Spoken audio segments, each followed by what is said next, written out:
Hello students, welcome back on the e-learning platform. The online classes conducted by JMS The School Society Secondary School Pushkar. तो students आज अपन start करेंगे chapter number 14 that is factorization of algebraic expression. मतलब algebraic जो expression होता है उनके factor अपन किस किस टाइप से करते हैं वो मैं आपको आज एक्सप्लेन करूंगा, ठीक है ना। तो इसमें देखिए बेसिक कुछ भी समझाने लायक नहीं है, इसके अंदर सिंपल अपन डायरेक्ट अगर एक्सरसाइज पे आते हैं तो एक्सरसाइज के क्वेश्चन ही जो है करने लायक है। बाकी इसका जो बेसिक कॉन्सेप्ट है वो आपको एक्सरसाइज में डायरेक्ट समझ में आ पड़ेंगे। तो first of all upon question पे आते हैं, find the common factors of the given terms. अपने को इन जो टर्म्स गिवन है उनकी क्या करना है, कॉमन फैक्टर फाइंड करना है।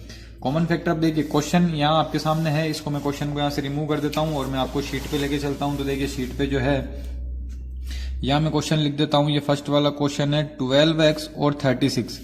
इनका अपने को क्या करना है, कॉमन फैक्टर लिखना है। कॉमन का मतलब इसके अंदर कौन सा नंबर या कौन सी वेरिएबल जो है कॉमन आ रहा है वो अपने को लिखना है। तो देखिए कॉमन के लिए अपने को क्या करना पड़ेगा, 12x का अलग फैक्टर करना पड़ेगा और 36 का अलग फैक्टर करना पड़ेगा। तो 12 का आप लोगों ने ये तो करा ही होगा, ये वाली चीजें आप लोगों ने करी होगी एलसीएम लेने वाला, है ना। तो 12 का अगर अपन एलसीएम लेते हैं तो 2 6 जा 12, 2 3 जा 6 और 3 1 जा 3। तो अपन 12 को लिख सकते हैं यहाँ पे 2 इंटू 2 इंटू 3 और साथ में x लगा हुआ है तो साथ में मैंने मल्टीप्लाई करके x लगा दिया, ठीक है। ऐसे अपन 36 का करेंगे तो 36 के फैक्टर करने से देखिए 2 18 आएगा, फिर 2 से करेंगे 9 आएगा, फिर 3 का करेंगे तो 3 टाइम 3 1 जा 3। तो 36 को अपन लिख सकते हैं 2 इंटू 2 इंटू 3 इंटू 3। अब इसमें से अपने को चेक करना है कि कॉमन फैक्टर क्या है। कॉमन का मतलब जो है मतलब इसके अंदर कौन सा नंबर या कौन सी टर्म्स या कौन से डिजिट्स जो है कॉमन आ रहे हैं। देखिए एक तो 2 कॉमन आ रहा है दोनों में, एक ये 2 कॉमन आ रहा है, एक 3 कॉमन आ रहा है दोनों में। तो अपन यहाँ से 2 इंटू 2 इंटू 3 केवल एक सिंगल 2 लेना। जैसे कॉमन आ गया तो इसमें से एक 2 लिख दिया, ये कॉमन आ गया तो इसमें से भी एक 2 लिख दिया, ये कॉमन आ गया तो इसमें से एक 3 लिख दिया। अब इनको मल्टीप्लाई करके लिख देंगे तो आंसर आ जाएगा इसका 12। आई होप आपको समझ में आया होगा, ठीक है ना। एक इसका सेकंड वाला क्वेश्चन भी आप लोगों के पास बुक होगी तो मैं सेकंड वाला क्वेश्चन यहाँ डायरेक्ट लिख रहा हूँ। सेकंड वाले में गिवन है 2y और 22xy, ये लिखा हुआ है। तो अपन क्या करेंगे, 2y का फैक्टर अलग करेंगे और 22xy का फैक्टर अपन अलग करेंगे। तो 2 का तो फैक्टर होता ही नहीं है तो इसको 2 इंटू वाई, मतलब सारे नंबर जो भी लिखे हुए नंबर और वेरिएबल सबको अलग अलग करके लिख दो। यहाँ y साथ में था तो मैंने y को अलग से मल्टीप्लाई करके लिखा था, जैसे यहाँ x साथ में था तो मैंने x को अलग से मल्टीप्लाई करके लिखा है, तो y को लिख दिया। ऐसे ही 22 को करेंगे तो इसका 2 इंटू 11 होता है ना, और साथ में x और y है तो ये x इंटू वाई। अब इसमें चेक करना पड़ेगा कि कॉमन फैक्टर क्या आ रहा है। तो कॉमन फैक्टर जो आएगा इसका कॉमन फैक्टर देखिए एक तो 2 आ गया और एक ये y आ रहा है ना, y कॉमन है ना एक, तो 2 और y जो है इसका आंसर अपना हो जाएगा कंप्लीट। आई होप यहां तक समझ में आया होगा आपको। एक में इसका आपको जो है 6 वाला क्वेश्चन भी करवा देता हूं। तो देखिए 6 वाले में क्या गिवन है, यहां करवा देता हूं मैं 6 वाला आप लोगों को। 6 वाले में गिवन है 16x cube minus 4x square and 32x, ठीक है ना। तो यहाँ 16x क्यूब का अलग अपने को फैक्टर करना पड़ेगा और माइनस 4x स्क्वायर का अलग फैक्टर करना पड़ेगा और 32 का अलग फैक्टर अपने को करना पड़ेगा। तो यहाँ देखिए 16 को अपन लिख सकते हैं 2 इंटू 2 इंटू 2 इंटू 2। जब आप लोग ऐसे करोगे ना एलसीएम में तो आपको यही मिलेगा, ठीक है ना। और x की पावर 3 है, इसका मतलब x को अपने को 3 टाइम लिखना पड़ेगा इस टाइप से, ठीक है। माइनस 4x स्क्वायर है तो माइनस का 2 इंटू 2, एक 2 माइनस का रहेगा, एक 2 प्लस का रहेगा, ध्यान रखना। और उसके साथ में डबल x है तो x इंटू एक्स, और 32 है तो इसको भी अपन 2 इंटू 2 इंटू 2 इंटू 2 इंटू 2, है ना, ऐसे लिखेंगे। और सिंगल x है तो सिंगल x।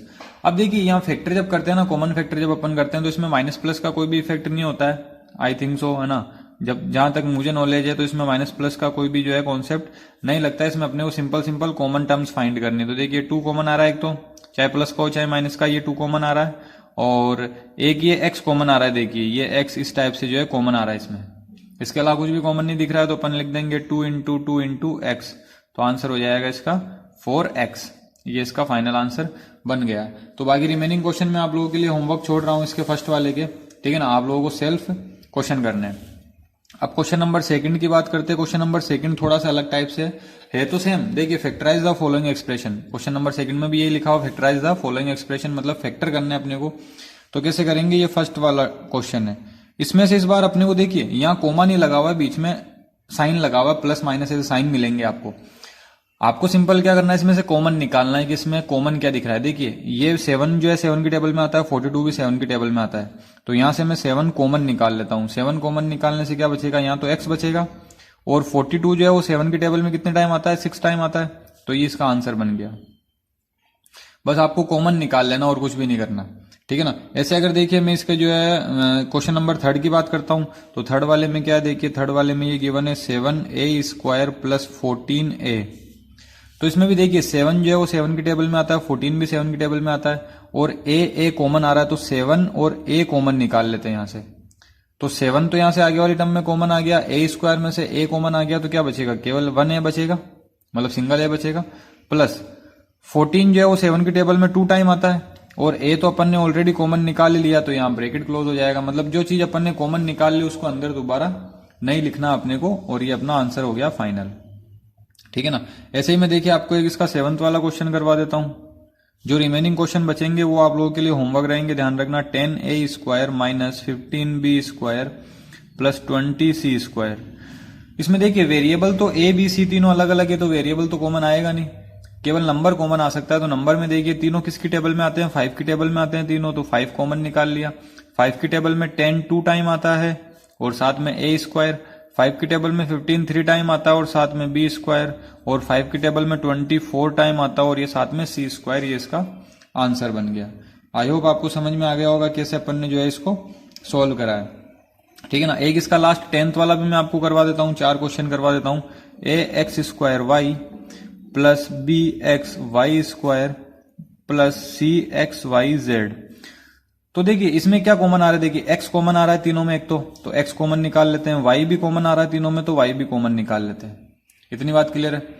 अब यहां देखिए क्या बचेगा, एक तो a बच गया, x² में से एक x कॉमन निकाल लिया तो एक x बच गया, और y तो कॉमन आ ही गया, तो y तो लिखेंगे नहीं, हो गया इसका काम खत्म। Plus b as it is रहेगा, x में से x कॉमन आ गया, y² में से एक y कॉमन आ गया, तो एक y बच गया।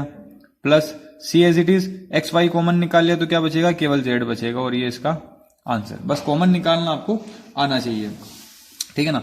अब देखिए क्वेश्चन नंबर 3 भी जो है सेकंड वाले की जैसा ही है, बस इसके अंदर अपने को क्या करना पड़ेगा, पेयर बनाने पड़ेंगे। पेयर कैसे बनाएंगे, अब इसमें जो है आपका जो है सेल्फ दिमाग आपको लगाना पड़ेगा कि इसमें पेयरिंग कैसे होगी। देखिए फर्स्ट वाले क्वेश्चन में क्या है कि यहां से 2 2 के पेयर अपन बना लेते हैं, 2 के पेयर, ये 2 के पेयर। ऐसा जरूरी नहीं है कि हर एक क्वेश्चन में आपको आगे वाले और पीछे वाले 2 2 पेयर मिल जाए, कहीं कहीं ऐसा भी हो सकता है कि आपको इंटरचेंज करके जो है पेयर बनाने पड़ सकते हैं। वो मैं आपको आने वाले क्वेश्चन में समझा दूंगा, जैसे सेकंड वाला क्वेश्चन ही है इसका, उसमें पेयर आपको बनाना पड़ेगा। अब देखिए पेयर बनाने के बाद में कॉमन निकालना, तो इन दोनों में से x कॉमन निकाल लेते हैं, यहां सिंगल x बचेगा, प्लस x कॉमन निकालने से केवल y बचेगा, ठीक है ना। प्लस यहाँ दोनों में 8 8 कॉमन आ रहा है, तो 8 कॉमन निकाल लिया, यहाँ बचा x और यहाँ बचेगा y। ये चीज ध्यान रखना, जब भी पेयर बनाएंगे और कॉमन निकालेंगे तो दोनों ब्रैकेट जो है वो हमेशा सेम आनी चाहिए। अगर दोनों ब्रैकेट सेम नहीं आ रहे तो आपका क्वेश्चन गलत है ना। अब देखिए यहां से x y दोनों ब्रैकेट कॉमन आ गया, तो इसको भी मैं कॉमन निकाल लेता हूं। जो ब्रैकेट के बाद जो वैल्यू है ना x प्लस 8, इसका एक अलग ब्रैकेट बना देता हूं x प्लस 8 का, और ये अपना फाइनल आंसर हो गया। मतलब 2 ब्रैकेट में से केवल एक को लिखना है, और जो x प्लस 8 है उसको साथ में करके लिख देना है। ऐसे ही देखिए इसका सेकंड क्वेश्चन क्या कह रहा है, 15xy minus 6x plus 5y minus 2, ठीक है ना। इसमें भी आप चाहे तो जो है एज इट इज इसको रहने दे सकते हैं, या फिर चाहे तो इसको आगे पीछे करके पेयर बना सकते हैं। एज इट इज रहने देते हैं, कोई प्रॉब्लम नहीं। ये लो, यहां से ये पेयर बन गया, यहां से ये पेयर बन गया, ठीक है ना। अब देखिए इन दोनों में एक तो ये दोनों 15 और 6 किसकी टेबल में आते हैं, 3 की टेबल में आते हैं, और x दोनों में कॉमन आ रहा है, तो x कॉमन निकाल लिया। अपने को ये चेक करना है कि किसकी टेबल में ये आते हैं। अब देखिए 15 जो है 3 की टेबल में 5 टाइम आता है, और x तो कॉमन आ गया, बचेगा क्या, केवल y। माइनस 3 की टेबल में 6 2 टाइम आता है, और x तो कॉमन आ ही गया, ब्रैकेट क्लोज। प्लस इन दोनों में कुछ भी कॉमन नहीं आ रहा। जब कुछ भी कॉमन नहीं आए तो अपने को क्या लिखना है, 1 लिख देना है बाहर। देखिए 5 और 2 किसी की टेबल में नहीं आता, ना y कॉमन आ रहा है, ठीक है ना।